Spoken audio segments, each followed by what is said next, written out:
Hola, hola, bienvenidos a un nuevo episodio de ViewBooks Podcast. Yo soy Juliana García, estoy feliz como siempre de estar aquí con ustedes y el día de hoy me acompaña un invitado muy especial. Él es empresario, conferencista, autor de La Caja. Alberto de la Fuente, bienvenido. Muchísimas gracias por la invitación, encantado de estar aquí. No, muchas gracias por aceptar esta invitación y por compartirnos tu historia, que por cierto, les adelanto, esto es una historia real de la que vamos a estar hablando el día de hoy. Así que gracias también por estar aquí, por compartirnos eso. No, pues es la idea que la gran mayoría de la gente pues se empape de un tema pues un poco escabroso, pero que tristemente pues azota a la mayoría, no solo de este país, sino de los países de este continente americano, ¿no? Sí, claro, el tema del secuestro es algo que desafortunadamente compartimos en varios de los países del continente, como tú lo dices. Y justamente este tema, yo quería preguntarte cómo fue tu preparación emocional para decidir contar esta historia.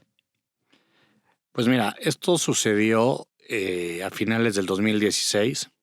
Mi secuestro es uno de los más largos, por lo menos denunciados en la historia contemporánea mexicana. Yo pienso que está dentro de los 15 más extensos. Y por supuesto, hubiera sido muy extraño, si no imposible, que cuando recuperé la libertad me hubiera puesto a escribir esto el día siguiente. Tenía que como que cauterizar mis heridas, ordenar todo lo que había pasado. Y evidentemente, aunque salí espiritualmente muy fuerte, pues también físicamente y psicológicamente bastante golpeado, ¿no? Yo durante estos 290 días de cautiverio siempre me propuse que si lograba salir con vida, porque muchas veces lo dudé, pues iba a plasmar mi historia, mi testimonio, mis aprendizajes, mis reflexiones en algún libro, en algo, ¿no? Porque yo tenía esa necesidad de que mis hijos conocieran de mi propia boca lo que me había sucedido, ¿no? Porque de repente papá se ausentó de golpe de la casa, ¿no? Fue muy chocante y muy duro para mí porque cuando sucedió esto, mi hijo tenía 3 años y medio y tenía una bebé de 1 año. Entonces fue como algo que me fijé como meta, es decir, si logro salir de aquí, en algún momento me voy a organizar, voy a encarar a mis demonios y voy a hacer este libro familiar para ellos, para que en algún momento de sus vidas, cuando tengan la edad suficiente, porque por supuesto es un tema que un niño pues no puede entender ni digerir porque es bastante complejo y cruel, Claro. ¿no? Afortunadamente, la gran mayoría de los niños pues tratamos de meterlos en una burbuja donde de alguna forma están ajenos a muchas de las cosas horribles que pasan, ¿no? Ujú.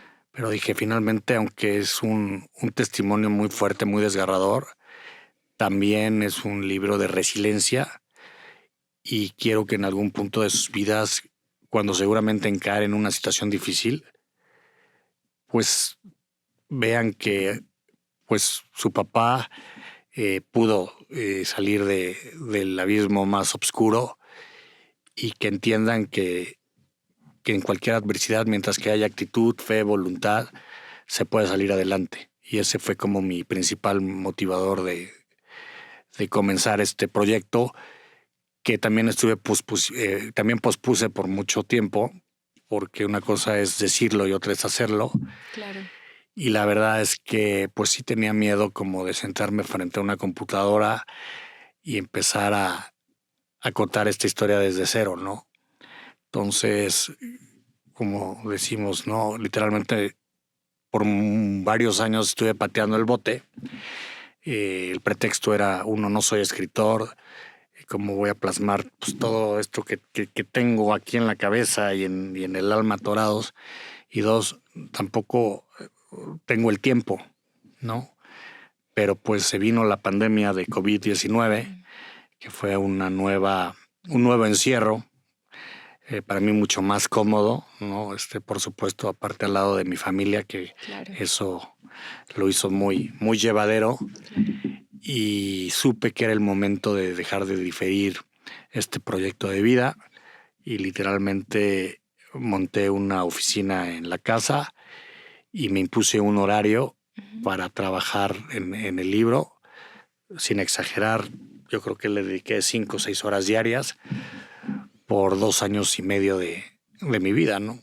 Claro. Y fue un proceso al principio sobre todo muy difícil, porque aunque yo hablé de este tema con mi familia, con mis amigos desde que salí, que eso es un poco atípico porque no todos los que hemos vivido algo similar queremos revivir, ¿no? Ujú. El infierno.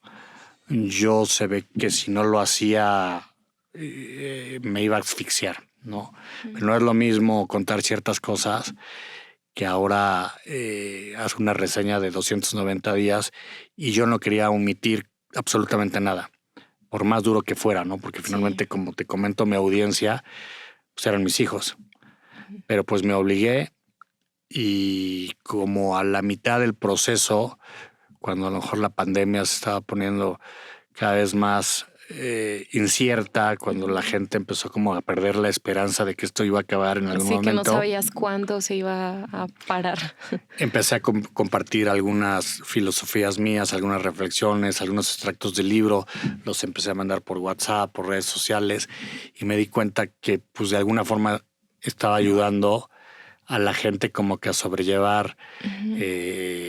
pues el confinamiento, ¿no? La incertidumbre. Mm. Y me empezaron a escribir de, oye, fíjate que pues ya estaba muy desesperanzada y de pronto leí tu, tu, tu mensaje y pues fue como una luz de esperanza, tal. Entonces eso fue lo que de alguna forma me animó a hacer pública mi historia. Yo dije, yo creo que esto más allá Ujú. de que sea un libro para mi familia y donde también se den cuenta mis hijos de pues los otros personajes que jugaron en esta trama, que Sí. como mi esposa, ¿no? Que si quieres ya platicaremos de qué manera la involucré en esta, bueno, En en el el libro, libro. pero bueno, también los abuelos, mis suegros y la gente que estuvo ahí como muy cercana. Entonces dije, la verdad yo creo que sería muy egoísta de mi parte, pues todo esto que yo aprendí, no dárselo a quien lo quiera leer, ¿no? Claro. Y justamente este tema que mencionas sobre tu esposa, cuéntanos un poco, bueno, yo obviamente ya lo leí, pero cuéntanos un poco cómo la incluiste y cómo se incluyó también dentro, de alguna forma, dentro de la escritura del libro. Sí, bueno, pues como te comenté, cuando a mí me secuestran, mis hijos eran muy pequeños. Ujú. En verdad, nadie se hubiera imaginado que aparte iba a ser un secuestro tan largo, Claro. que prácticamente pues casi fue un año que me robaron, ¿no? Y mi esposa desde los primeros días creo que tomó una acertadísima decisión, ella sin en verdad ser escritora, de agarrar un cuaderno y empezar a hacer una especie de diario, bitácora, pues de todos los acontecimientos que yo me estaba perdiendo, precisamente con esa intención de que cuando yo regresara, pues pudiera como recapitular y de alguna manera estar presente sin haber estado presente de todas estas, para muchas gentes que no han sufrido el encierro, pues muy ordinarias tal vez, ¿no? Pero para un padre, el primer dientecito de su hija que no vio, los primeros pasos o las primeras muecas, sonrisas, palabras, balbuceos, pues para mí descubrí que era todo en la vida, ¿no? Claro. Y seguramente ella pensó que iban a ser un par de páginas y de pronto pues casi se convirtió también en un libro. Ujú. De hecho, al final tuvo que utilizar de otros cuadernos hojas y tal, y parecía que la historia no iba a acabar nunca, ¿no? Y de Ujú. pronto pues pasamos todas las festividades, Navidad, Año Nuevo, Reyes, Pascuas, cumpleaños, Cumpleaños. pero bueno, gracias a esa bitácora que yo le digo el libro más bonito del mundo, pues de alguna forma fue que pude recrear esos momentos súper valiosos, ¿no? Sí. Entonces, en algún momento, cuando terminé de leerlo, le dije, si algún día escribo mi libro, me gustaría que pues, me permitas incorporar pues, algunos fragmentos de tu diario, porque creo que el que lo lea se va a dar cuenta que el secuestro no solo le afecta al que está en la caja, ¿no? O en la celda, o como le quieras llamar, sino que tristemente es un delito que afecta a todo el núcleo familiar, ¿no? Claro. Pero sobre todo quiero que vean mis hijos, pues también ese extraordinario trabajo que tú hiciste, pues para darles una infancia pues lo más feliz posible, ¿no? Y yo siempre lo comparo y lo equiparo a la película La vida es bella, donde pues está este padre de familia junto a su hijito ya capturados en un campo de concentración y el papá no permite que el hijo se dé cuenta en el tremendo problemón que están metidos y que probablemente el desenlace sea fatal, ¿no? Entonces yo lo comparo mucho porque en verdad ella, que yo creo que lideró mucho el tema de familiar, pues hizo una labor estupenda y yo necesitaba que eso quedara plasmado en el libro. Yo hice mi parte, pero sin duda ella, mis papás, mis suegros hicieron también una cosa fantástica. Claro, y justamente cuando uno empieza a leer el libro, a escuchar el audiolibro, se empieza a preguntar, ¿será que estas eran cartas que él recibía? ¿Le permitían recibir cartas? Entonces justo era algo que me interesaba también como lectora, saber cómo había sido. Con todo esto que me cuentas, claro, ya nos compartiste que hiciste esto también pensando mucho en tu familia, en tus hijos. ¿De alguna forma también fue terapéutico para ti escribirlo? Sin duda alguna. No, mira, vuelvo a lo que ya había comentado. Atípicamente, yo desde el día 1 comencé a platicar mi historia y eso la verdad es que me sirvió mucho. Pero probablemente tenía que ser un trabajo con muchísimo más profundidad. Y yo no me di cuenta lo catártico que iba a ser el hacer El hacer el libro. No, de hecho, como te comentaba, al final, cuando salió la versión física, tuve que acortarlo 100 hojas, ¿no? De hecho, era un libro todavía mucho más extenso. Y mi esposa no me dejará mentir porque se volvió de alguna forma mi editora, ¿no? Todas las noches, ella, bueno, mientras que yo escribía, ella le daba clases a los niños, ¿no? Hizo su escuelita ahí en pandemia y ya por las noches le decía, oye, porfa, te quiero compartir lo que escribí el día de hoy. Y ella sabe perfectamente que los primeros días, las primeras semanas, sobre todo en ciertos pasajes, me soltaba a llorar, ¿no? Porque eran temas que a lo mejor no se los había contado a nadie o que los tenía como muy censurados en algún rincón de mi cabeza, ¿no? Entonces, imagínate clavarte 2 años y medio sobre lo mismo y sobre lo mismo y aparte me volví un perfeccionista porque vuelvo a lo mismo, no quería dejar nada fuera. Leerlo, releerlo, quitarle, sumarle o de repente en la madrugada me acordaba de algo, entonces lo volvía a acomodar. Entonces, de alguna forma, pues sí vomité todo esto que tenía aquí muy guardado, ¿no? Y fíjate que eso se nota muchísimo en la audiencia, tanto cuando lo lees como cuando lo escuchas, porque es inevitable ir contigo en toda la historia, como en todo el viaje que viviste, imaginarte cuando cuentas, por ejemplo, el primer suceso de ese día en que fuiste a dejar a tu hijo al colegio y cómo empezó a pasar todo y los coches y todo. Tú, como audiencia, como lector, ves lo que está pasando. Entonces, claro, entiendo perfectamente todo esto que dices de que te convertiste en un perfeccionista porque se ve muchísimo en el resultado. Y además, hay una cosa que lo has hablado un poco ahorita, que me parece muy importante del libro, del contenido del libro, y es que como bien lo dijiste, fueron 290 días, pues bajo unas condiciones bastante pues crueles, ¿no? Pero tú mantuviste la esperanza, ¿no? Como bien nos estás contando. Cuéntanos un poquito, compártenos un poquito, obviamente lo compartes a profundidad en el libro, pero como una breve visión de cómo hiciste para mantener esa esperanza con las circunstancias pues que te rodeaban en ese momento. Pues mira, sin duda fue complicadísimo Si me hubieran dicho desde el día 1 que iba a estar 290 días, no te lo hubiera creído jamás. Entonces, afortunadamente, el tener esa incertidumbre, aunque fue horrible, yo digo que es lo peor de un secuestro, el no saber si cada 5 minutos van a ser los últimos de tu vida, porque aparte yo viví un secuestro muy atípico donde la verdad es que estuve inmerso en una soledad casi absoluta, no ni siquiera se pudo dar el síndrome de Estocolmo con mis captores. En realidad en esos 9 meses y medio no los llegué a ver más de 3 veces y cuando los vi no los vi porque entraban completamente disfrazados. Entonces exactamente ya cuando entendí, porque al principio yo pasé por las fases del duelo, ¿no? Y al principio era una negación total. Se equivocaron, no era yo, y en algún punto esto se va a resolver, ¿no?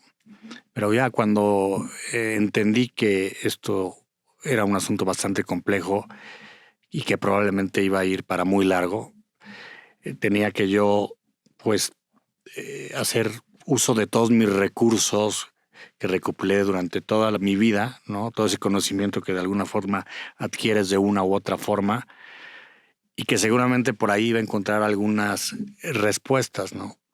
Pero por supuesto que la primera interrogante fue, ¿para qué quieres vivir? ¿No?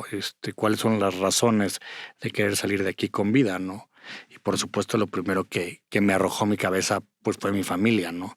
Y algo en específico era esos niños no pueden quedar huérfanos, ¿no? Eso casi me lo tatué pues por todos lados, ¿no? Y fue muy interesante porque en el Inter y pasando las semanas, los meses, me di cuenta que por supuesto quería yo salir por ellos, pero me di cuenta también que yo que quería salir por mí, que tenía un amor propio que no tenía muy claro en ese momento, ¿no? Me di cuenta que realmente también yo tenía una serie de proyectos y ambiciones y que me quería literalmente morir de viejito, ¿no? Y pues gracias a Dios, dentro de todas las cosas ahí que empecé a trabajar en mi Google mental, pues encontré el testimonio de un ex secuestrado que tuve yo le digo la diosidencia de hoy escuchar su testimonio como 3 años antes de lo que me sucedió, que me ahorró un poco la curva de aprendizaje, ¿no? Este cuate decía, aférrate a Dios. Pues yo tuve como la posibilidad de escoger, oye Dios, esto que me estás haciendo es terrible y ¿por qué me lo estás haciendo a mí? O abrazarlo y hacer equipo, ¿no? Y aunque hay veces que estuve a punto de romper esa relación, porque pues imagínate con el silencio, los meses, la agonía, la incertidumbre, creo que hicimos un equipo extraordinario, ¿no? Y la verdad, él hizo su parte afuera, yo hice mi parte adentro, y creo que que estemos hablando hoy tú y yo es producto de un trabajo en equipo. Luego hablaba ex secuestrado de ejercicio, ¿no? Yo sé como si ejercicio en unos 50x2 es literalmente imposible, ¿no? Y dice, bueno, pero te la puedes ingeniar, ¿no? Puedes caminar como león enjaulado en unos 50x2, puedes ser cardio, puedes correr de manera estática. Y dije, creo que lo voy a tener que intentar. Yo no era una persona deportista, lo admito, porque lo tengo que hacer, porque tengo que aprender a matar las horas, tengo que crear ciertas endorfinas, pues va a ser mi droga de la felicidad. No puedo dormir, entonces para cansarme un poco. Y después de toda esa larguísima caminata, que hoy calculo fueron 2.500 kilómetros aproximadamente, también utilizaba mucho el tiempo para reflexionar y filosofar y entrar en una introspección que también me permitió pues sobrevivir, ¿no? El encapsularme en mí mismo. Sí. Y la tercera cosa que dijo esta persona, o yo tropicalicé, fue no te enfoques en odiarlos. Ahí vas a desperdiciar como que tu energía. Claro. Y enfócate realmente por las razones las que quieras salir con vida de este lugar, ¿no? Que es un poco lo que comentábamos. Y principalmente, pues era mi esposa, mis hijos, mis papás, ¿no? Y luego ya fui complementando con otras cosas, ¿no? Claro. Y la filosofía completa, que yo le llamo los pilares de la supervivencia, pues están en la caja, ¿no? En la caja. Ya nos contaste lo que quieres compartir con este libro, con tus hijos, con tu familia. ¿Cuál sería para el resto de las personas? Sé que nos has hablado mucho de esto, pero tratando como de compactarlo, ¿cuál sería ese mensaje que tú quieres llevar a la gente que lee tu audiolibro o que lo escucha? Perdón, que lee tu libro físico o que escucha tu audiolibro. Mira, yo creo que de forma equivocada, porque como bien sabes, el libro físico primero se publicó en España y tuvo una razón poderosa de que yo haya tomado esa decisión. Es porque cuando empecé como a ondear acá en México sobre mi intención de hacer un libro sobre mi secuestro, al principio noté mucha resistencia, ¿no? Y como lo hablamos antes de entrar al aire, en México somos muy buenos para evadir los problemas. Creemos que si no los tocamos, si no los enfrentamos, si no hablamos de ellos, no nos va a pasar. Y también ha pasado una cosa que para mí me da mucha penita, la verdad, es que, y lo veo todo el día en Twitter y lo veo en los encabezados de periódico y tal, que en un segundo la víctima casi se merece que le haya pasado lo que le pasó, ¿no? Si lo secuestraron, entonces de alguna forma se lo ganó o estaba metido en malos negocios, entonces como que así nos blindamos, ¿no?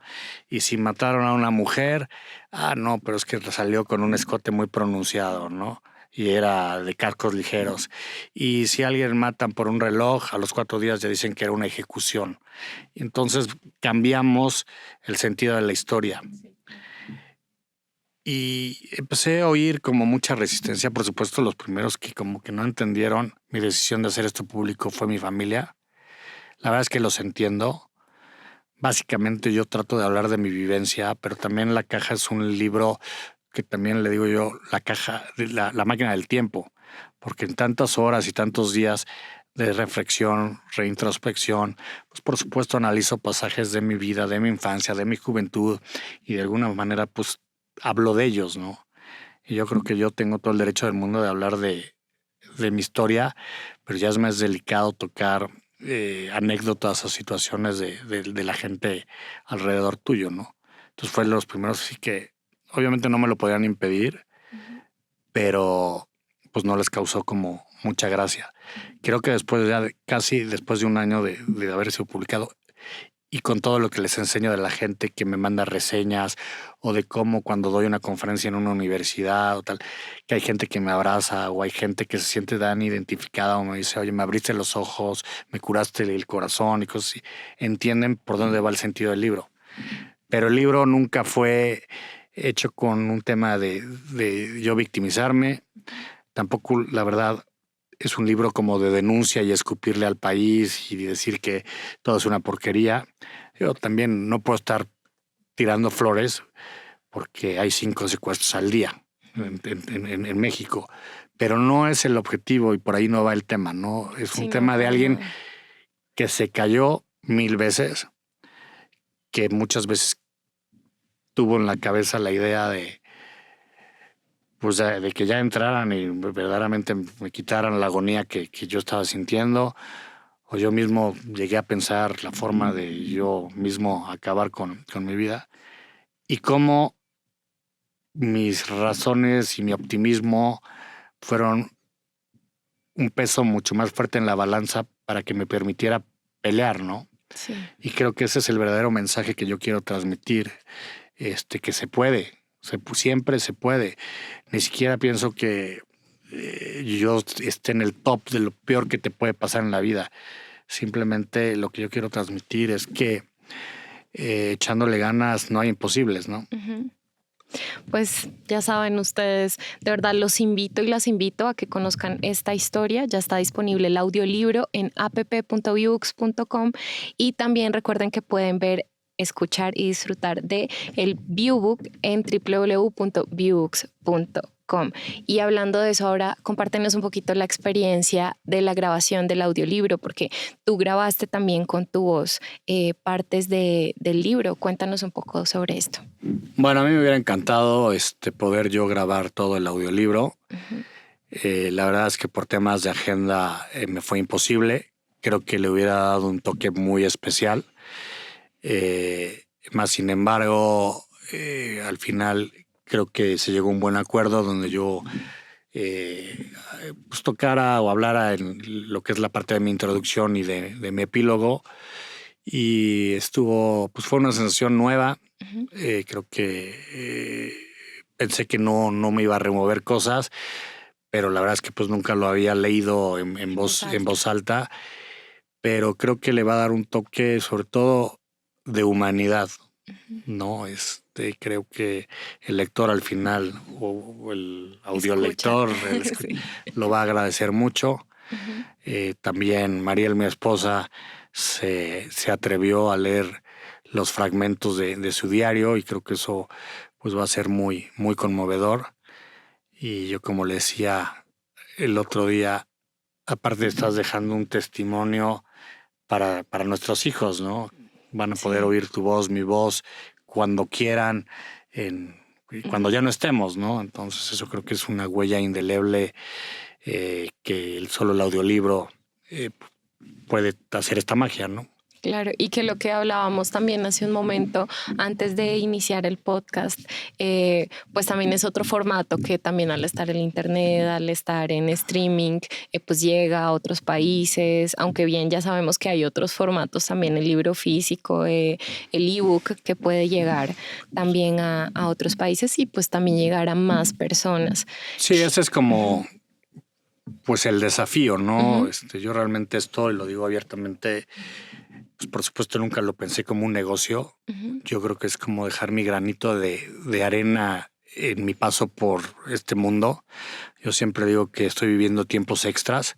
Afortunadamente ya voy para 7 años en libertad, que han sido buenísimos. He tenido la fortuna de consolidar mi matrimonio, de ver a mis hijos crecer, de hacer muchísimas cosas.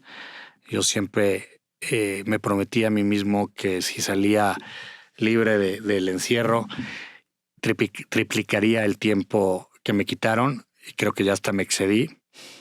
Pero con esto realmente lo que yo quiero es que la gente, uno, se sensibilice que estamos aquí un Ujú. ratito y que pues, hay que recalibrar las cosas importantes de la vida porque tendemos a desperdiciar mucho tiempo, ¿no? En Claro. cosas que en verdad ni siquiera nos llenan.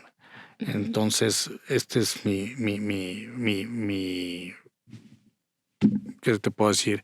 Mi ladrillo que dejo, ¿no? Ujú. En este mundo. Y precisamente me encantó el tema que el audiolibro, pues se puede bajar en cualquier parte del mundo, ¿no? Porque un tema de un libro físico conlleva una problemática de estar abriendo nuevos mercados, Sí. de estar viendo las cadenas de las librerías, que es un tema muy complicado cuando eres un autor novel. Ujú. Pero con esto, pues cualquier persona en cualquier latitud lo va a poder descargar, ¿no? Ojalá, y mi gran sueño es que mañana pueda ser en inglés y por qué no luego en mandarín, Claro. porque realmente la caja tiene un mensaje universal. Sí, así es. Y también, bueno, algo que yo personalmente considero es que los libros siempre nos llevan a empatizar, a ver otras realidades o incluso las nuestras, a entender la vida de otra persona también. Y creo que perfectamente esta vivencia que tú relatas en tu libro, pues entra en eso. Así que cualquier persona, si esté en otro continente, si esté en otro, al otro lado del mundo, como bien lo dices, los que lo escuchen en mandarín o los que los lean en mandarín, perfectamente van a poder entender el mensaje y empatizar con lo que tú nos estás narrando. Y antes de terminar, yo quisiera preguntarte, pedirte más bien que nos cuentes un poquito sobre tus conferencias. Sé que también das conferencias. Bueno, en realidad todo ha sido circunstancial. Ok. Yo en mi vida pensé que yo iba a dar conferencias Ujú. y menos sobre pues un tema tan personal, tan difícil, ¿no? Pero bueno, pues a partir de que lancé el libro en mayo del 2023, pues de alguna forma ha adquirido a las propias, ha podido rebasar pues geografías, latitudes, y pues me empiezan a invitar, ¿no? Oye, fíjate que vamos a hacer un congreso de esto, tal universidad, o vamos a hacer esto en un club de empresarios. Entonces, pues yo lo que quiero es llevar mi historia, mi testimonio, mi aprendizaje, y la verdad es que he sido muy accesible en ese sentido. Para mí es muy importante que todo el mundo conozca lo que yo viví. De alguna forma lo digo también en el libro. Me siento a veces el vocero también de aquellos que no tuvieron la suerte de poder contar lo que les sucedió, ¿no? Sobre todo pues, los que fueron cobardemente asesinados. Creo que sin que nadie me diera la estafeta, me siento un portavoz pues, de toda la gente que ha sufrido eh, el crimen en este país o en el mundo entero. Entonces ha sido una experiencia muy enriquecedora. Por supuesto, al principio pues fue difícil, ¿no? He tenido escenarios de todo tipo, desde 10 personas a 400 personas, Zooms, ¿no? Que finalmente son los más fáciles. Hace un par de semanas estuve en la Universidad de Harvard, que la verdad pues fue una invitación pues padrísima, ¿no? El poder llevar ya tu historia, tu libro a una de las universidades más prestigiosas del mundo, pues es lo que ha vuelto un poco interesante y padre mi vida después de sufrir algo tan horrible, ¿no? Claro que sí. Pues muchísimas gracias por haber estado con nosotros. Por favor, compártenos tus redes sociales, dónde podemos encontrar el libro físico también. Claro que sí. Bueno, tengo un Instagram que se llama La Caja 290 días. Ahí más o menos pues se va alimentando periódicamente y cualquier cosa que tenga que ver Con el con libro, el los libro, o yo eventos. finalmente pues ya me clavé con esto de la escritura. La verdad es que yo escribo desde hace más de 20 años, pero bueno, pues este era como el pretexto tristemente que necesitaba para ya salir de la caja y escribir en forma. Pero pues me gusta mucho hacer reflexiones en Instagram y subo algunas fotos que también me encanta pues el compartir algunas cosas que me van sucediendo en mi día a día. Sí. Y el libro para prácticamente está ya en muchas librerías importantes de México, como Gandhi, Gonville, El Sótano. Hay muchas librerías boutique que también ya lo tienen, ¿no? De manera regional. Y siempre está disponible en Amazon en la versión física o en Kindle, ¿no? Entonces eso también lo hace pues muy accesible, ¿no? En el sentido de que cualquier persona que tenga un smartphone Puede tener puede tener la la caja caja exactamente. Y bueno, pues ahora la versión en en audiolibro. audiolibro que va a estar, espero, muy pronto. Claro que sí. Y te voy a hacer una pregunta más con esto que me dijiste, y es que te gusta escribir. ¿Consideras escribir otro libro? Pues tengo que hacer un acuerdo prenupcial porque me divorcian. No, o sea, sí, hoy entiendo Ujú. que realmente escribir es un oficio y no es algo que realmente, hoy voy a escribir un ratito y a ver en 3 semanas, porque pierdes el hilo, la musa, no que es la inspiración, en verdad a veces llega en la madrugada o es bastante imprudente. A veces me llevaba la laptop a las vacaciones y ya me querían estrangular, pero vuelvo a lo mismo, quería que este libro fuera perfecto, Ujú. perfecto para mí. Pero cuando mucha gente ahora me dice, oye, es que está impecable, la verdad que bien escrito, es que me metí en tu piel, en tus zapatos. Le dije, pues no lo leíste porque estaba descalzo. No, pero lo que voy es que sí se han sentido muy compenetrados, ¿no? Y la verdad yo no me sorprendo porque en verdad le metí no solo los 2 años y medio de clavarme en escribirlo, sino toda la postproducción después, ¿no? Ujú. Y muchas veces yo me volví el editor del editor. ¿No? Curioso, porque aparte yo, pues no soy no puedo decir que sacaba 10 en ortografía, ¿me explicó? Sí. pero de repente pues me querían cambiar esto o el otro, y aparte lo hacían mal, ¿no? Entonces yo este libro estuve literalmente viéndolo con lupa, llevándomelo a todos lados, y sí llegó un momento que mi familia me demandaba tiempo de calidad, Claro. ¿no? Entonces, sí, o sea, no lo sé que siga. Yo de todos modos sigo escribiendo en algunos, en algunas revistas, en algunos medios que desde hace muchos años me han permitido y me han dado un espacio, y ya veremos ¿Qué pasa? qué sigue, ¿no? Perfecto. Por lo pronto, ahorita toca promocionar Ujú. y creo que sería una tontería ahorita embaucarme En en un un nuevo nuevo. proyecto, ¿no? Claro. Pues muchísimas gracias, Alberto. Gracias por estar aquí con nosotros y también por compartir tu historia. No, pues muchas gracias a ustedes y qué gusto, y ojalá se animen a adentrarse a la caja, porque estoy seguro que después de ese viaje tan intenso, algo de luz encontrarán. Claro que sí. Así es. Así que ya saben, vayan a www.viewbooks.com y a app.viewbooks.com. Busquen la caja y de verdad que no se pierdan esta historia. Y síganos en nuestras redes sociales. Estamos en Instagram como @viewbooks y @viewbooks.autores. Suscríbanse a nuestro canal de YouTube y recuerden que también pueden escuchar este podcast en nuestras plataformas, en YouTube y en Spotify. Yo soy Juliana y los veo en el siguiente episodio.